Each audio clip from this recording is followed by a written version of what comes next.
Taiwan Claxton. Claxton is strong, and when he uses the fence as another leverage point, he's able to control the position, posture, and land big shots. Claxton began wrestling in the 8th grade and high amplitude takedown. The Division II All-American putting it on James Bennett here in the first round. Every shot gets through.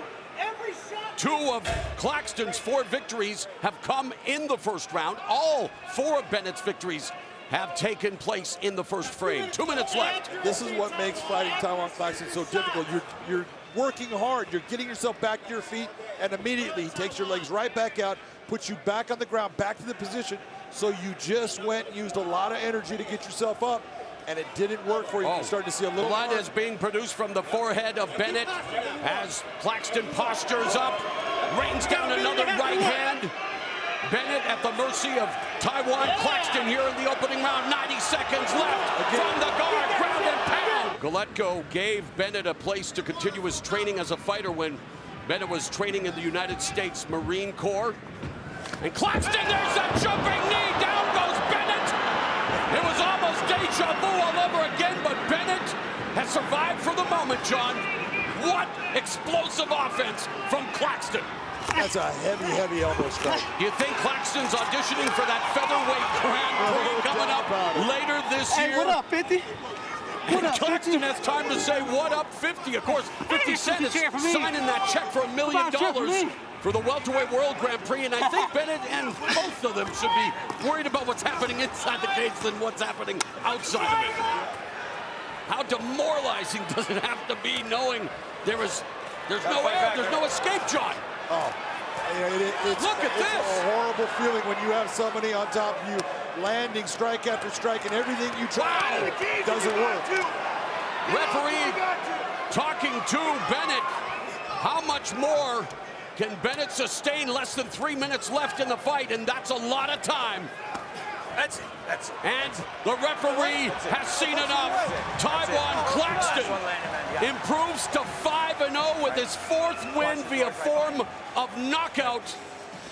Impressive stuff from Eric Claxton. Ladies and gentlemen, inside the Bellator cage, it comes to an end officially. 2 minutes, 9 seconds, round number 3. Referee Kevin McDonald steps in, waves off the contest due to unanswered strikes for the winner by TKO, still undefeated Taiwan, Eric Claxton. Do we microanalyze these shots, John, and the way he's throwing? I mean, honestly, second fight as a pro mixed martial artist. No, look, striking is new to him. In fact, he's going right back to that arm triangle joke. He's got that too. If he wants to move himself off to the side, there you go. And there you go. Let go. Oh, and Hager took his time to break the hold, and referee Beltran not having, I mean, it was clear the fight was over. He should have released the grip. Look, he knew it was over. He's just trying to put a little emphasis on that, and that's called unsportsmanlike if you're in my book. And that's why referee Mike Beltran is not happy right now. Ladies and gentlemen, the tap inside the Bellator cage comes by way of a head and arm choke. Officially 2 minutes, 36 seconds, round number 1. The winner by submission, Jake Hager. A.J. McKee versus Pat Curran. Take a look at that undefeated record of A.J. McKee. All 13 of those wins here at Bellator. A beautiful 23-7 record for Pat, but that 73.5-inch reach is something that Pat is going to have to deal with. Physically up top is very strong, and he's got great balance. And if he's able to posture here, he can bring a lot of damage down on you. Able to posture being the question, because right now Curran creating the posture separation, but immediately McKee lands a punch and then a knee up the middle, but Curran able to circle away from the cage. McKee clipped, Curran coming in, 30 seconds left in the first round. Very much a feeling of process, but now explosive offense from McKee, looking for the finish, but Curran cool, calm, and collected under fire. You don't become a 2-time featherweight champion if you wilt under pressure. And we have seen the spurts of McKee, like you say, but a lot of energy, intent, but again, not a lot of damage to Curran. Is Curran looking for the takedown and secures it here in round 2 with a minute and a half left in the round, and McKee immediately goes to the strikes from the bottom. I want to say that's the first time that A.J. McKee has been taken down in the Bellator cage. That was a nice takedown by Pat Curran. Driving double leg, got into him, but he needs to be smart about what he's doing right here. Final 10 seconds of this featherweight fight. Will A.J. McKee's record Bellator win streak continue? Will Curran end the longest sabbatical of his career with a win? The fans weren't impressed, but we have a distance fight here in the featherweight division. We'll find out who's victorious here on DAZN. Ladies and gentlemen, for your decision, we'll go to your three judges at cage side. Judges Chris Lee and Scott Jones both scored the fight the same, 30-27, while Judge Kelvin Caldwell sees the fight 30-26. All have it for the winner by unanimous decision, still undefeated AJ Mercenary McKee. Look at the records on both these guys. It tells you how good they are. 74.5 reach is a long reach, but 79 is very long. And you're going to want to see Michael Page keeping Douglas Lima away. Showing already, John, in the way he reacts, although he got momentarily bothered there by Michael Venom Page. He got hurt with that. Staggered. And there's a jumping attack by Page. Page needs to take advantage right now. Douglas is he's not quite at 100%. Oh, and there. What a shot by Lima! Mamma mia! Douglas Lima has just defeated Michael Venom Page in impressive fashion. What a sequence! What a sport! Watch what occurs right here. That nice little right hand on the top of the head just staggers him a little bit. And he's a little bit stunned, and he's trying to back off, give himself time.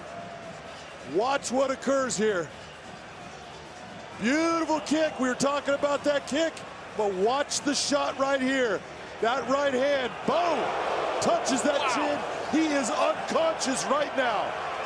Didn't even need those two. He was out before he touched the ground.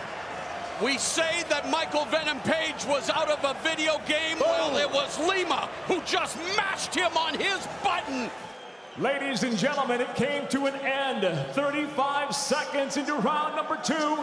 The winner by knockout now, advancing to the final round of the Bellator welterweight World Grand Prix, Douglas the Phenom.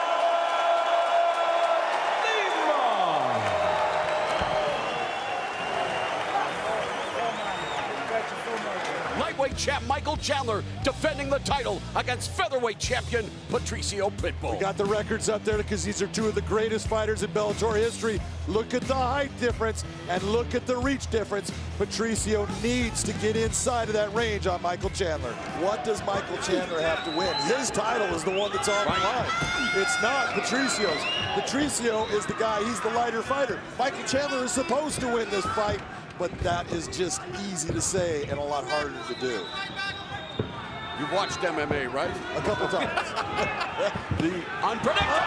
Chandler gets rocked by Patricio Pitbull. You talk about unpredictable. The referee has intervened, and Patricio Pitbull has done it. Makes Bellator history lightning quick. And yet, Michael Chandler wondering again what just happened, John. We're going to have to see that again, but Michael Chandler definitely got clipped with a shot. He got hurt, he went down, and Pitbull went after him, and that's what a champion does. Take a look at this shot. Watch the shot. It goes right behind his ear. Boom. That happened to Cain Velasquez against Junior Dos Santos. Look at him go down. He sees the shot. Misses. He starts to duck. Look at what he does. Nothing. All of a sudden, he wakes back up. But you could look and say, was he out? Was he out? Exactly. It's hard to tell. But that shot definitely disrupts him, puts him down, and he is hurt. He misses with that follow-up shot, but these right here, there's no response. No response until the referee comes in and you see him come up, because Michael doesn't move until that referee comes in.